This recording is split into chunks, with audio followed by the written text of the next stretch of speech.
नमस्कार व्यूअर्स। कल आप जानते हैं सीज फायर हो गया है ईरान और अमेरिका के बीच में, और उसको इसराइल ने भी मान लिया। बहुत अच्छी बात है। अगर कहीं पे शांति होती है, शांति की व्यवस्था होती है, तो मैं क्या, सभी लोग उसको रेस्पेक्ट करते हैं, उसका सम्मान करते हैं और उसको सपोर्ट करते हैं। उसमें भारत भी है, भारत भी सपोर्ट करता है। हालांकि इस सीज फायर के पीछे जो पाकिस्तान था, पाकिस्तान भी है और चाइना भी है, और भारत कहीं ना कहीं अलग थलग पड़ा रहा, ये कह सकते हैं आप। चुप रहा, शांत रहा, क्योंकि दोनों तरफ उसके एलाइज थे। इधर इजराइल था, उधर ईरान था। अब ये कहीं ना कहीं हमारे लिए नुकसानदायक है या फायदेमंद है, वो आप आने वाले समय में देखना होगा।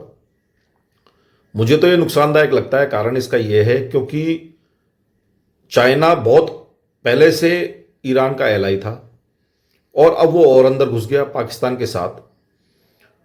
और जो अब नई चेंजेस आ रहे हैं, जो 10 पॉइंट हैं, उस 10 पॉइंटों में जो अमेरिका के साथ डिस्कशन हो रहे हैं, हालांकि आज या कल में वो इस्लामाबाद में, कल शायद इस्लामाबाद में जाएंगे और वो मिलेंगे। उन 10 पॉइंटों में एक पॉइंट ये भी है कि वो अब एक्स्ट्रा चार्ज करेंगे। जो भी हॉर्मुज स्ट्रेट, हॉर्मुज की खाड़ी जो है, उसमें से जो भी शिप्स जाएंगे, जो भी जहाज जाएंगे, उससे एक्स्ट्रा चार्ज करेंगे। कौन? ईरान वाले। यानी कि ऑलमोस्ट लाइक $1 पर बैरल की कुछ उन्होंने डेफिनेशन दी है। तो $1 पर बैरल वो लोग चार्ज करेंगे जो भी शिप जाएंगे वहाँ से। तो ये करोड़ों में रुपए में इसका पेमेंट होगा। तो ये तो एक बात थी। अब जो सबसे इंपॉर्टेंट बात है वो ये है कि चाइना जो है, जो ये पेमेंट होगा वो युआन में होगा और बिटकॉइंस में होगा। बिटकॉइंस है या जो भी इस तरह की जो कॉइन्स हैं, डिजिटल कॉइन्स हैं, उस करेंसी में होगा। अमेरिकन डॉलर में नहीं होगा। ये भी एक पॉइंट, 10 पॉइंटों में से एक पॉइंट है। अब अभी तो ऐसा लग रहा है कि भाई चलो चाइना और अमेरिका की लड़ाई है, पर आने वाले समय में क्या ये भारत को कितना नुकसान पहुंचाएगा या नहीं पहुंचाएगा, ये देखने की बात है।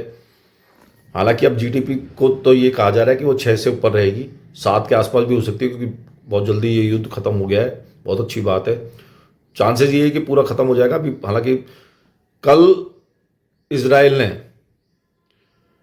ये जो पीस होने के बाद, मतलब शांति होने के बाद भी, उन्होंने हिजबुल्ला पे बम बरसाए थे और इधर ईरान ने बम बरसाए थे, मतलब पीस टॉक्स के बाद।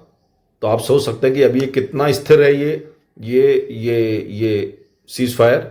ये अब देखने का विषय है, कितना समय लगेगा, या ये पूरा पूर्ण सीज फायर होता है या नहीं होता, ये सब देखने की बातें हैं। We have to wait and watch. अभी करीब 10 दिन, 2 वीक्स का ये सीज फायर हुआ है, तो बहुत बड़ा विषय है। अमेरिका चाहता है ये शांति स्थापित करना, क्योंकि अब वो कहीं ना कहीं हार मान चुका है। पर ईरान ने हार नहीं मानी, और उसको भड़काने वाले, उसके पीछे सपोर्ट करने वाले चाइना और रशिया हैं। तो वो अब ये देखने की बात है कि ईरान इसमें कितना बेनिफिट उठाता है। हालांकि उसने ऑलरेडी एक और बात कह दी है कि उसके जो फ्रीज असेट हैं, यानी कि जो अमेरिका रोक लेता है, जब इस तरह के युद्ध करता है, तो वो क्या करता है, असेट्स को रोक लेता है। सोना होता है या जो भी उसके करेंसी होती है, वो जो उधर के बैंकों में जमा होती है, उसको रोक लेता है। तो उसको भी इश्यू करने के लिए बोला ईरान ने, उसको भी कहा है कि भाई इसको फ्री कर दो। तो ये सब देखने की बातें हैं। सबसे खतरनाक बात है कि ये अब ट्रेड युआन में भी होगा। पहले हम लोग ये कोशिश कर रहे थे कि रुपीज में हो, तो अब युआन में होगा। तो ये एक प्रॉब्लमिस्टिक चीज़ है भारत के लिए। भारत की करेंसी का यहाँ कोई नाम नहीं है, किस तरह से पेमेंट होगा उसका कोई पता नहीं है। इंडियन रुपीज़ का कोई जिक्र नहीं है, भारत का कहीं दूर दूर तक कोई नाम नहीं है। बहुत बहुत धन्यवाद।